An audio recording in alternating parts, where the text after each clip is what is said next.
मेरा नाम सोनू कंवर, कक्षा 7 है। कलयुग समाज के अशुभ लक्षण।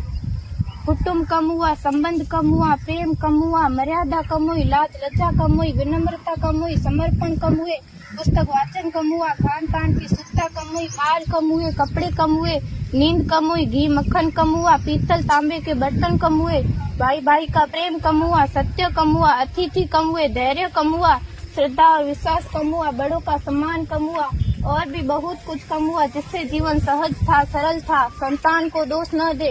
बालक या बालिका को इंग्लिश मीडियम में पढ़ाया, अंग्रेजी बोलना सिखाया, बर्थडे और मैरिज एनिवर्सरी जैसे जीवन के शुभ प्रसंगों को अंग्रेजी कल्चर्स के अनुसार जीना ही श्रेष्ठ माना।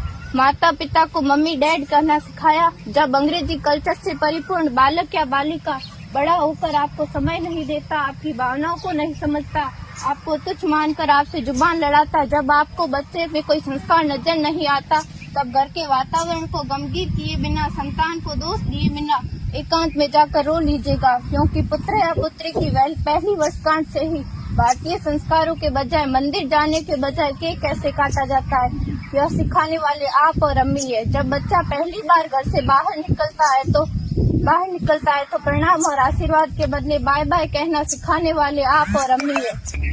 हम परीक्षा देने जाते समय इष्ट देव बड़ों के पैर छूने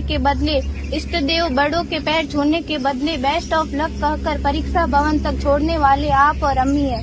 बालक या बालिका के सफल होने पर घर में परिवार के साथ बैठकर खुशियां मनाने के बदले होटल में पार्टी मनाने की प्रथा को बढ़ावा देने वाले आप और अम्मी है।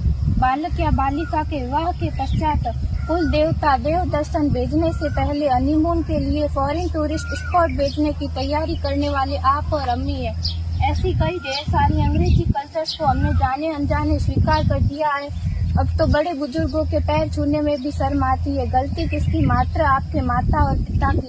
अंग्रेजी अंतर्राष्ट्रीय भाषा है, से काम का हेतु सीखना है, अच्छी बात है, लेकिन इसकी संस्कृति को अपने जीवन में उतारने की तो कोई बाध्यता नहीं थी। अपनी समृद्ध संस्कृति को त्याग कर नैतिक मूल्यों, मानवीय संवेदनाओं से रहित अन्य सभ्यताओं की जीवन शैली अपनाकर हमने क्या पाया? अवैध संबंध, टूटते रिश्ते, व्यसन युक्त धन, हथियारे मन, छल भरे रिश्ते, अनुशासनहीन संतानें, असुरक्षित समाज। एक बार विचार जरूर कीजिएगा कि संस्कारवान पीढ़ी क्यों आवश्यक है।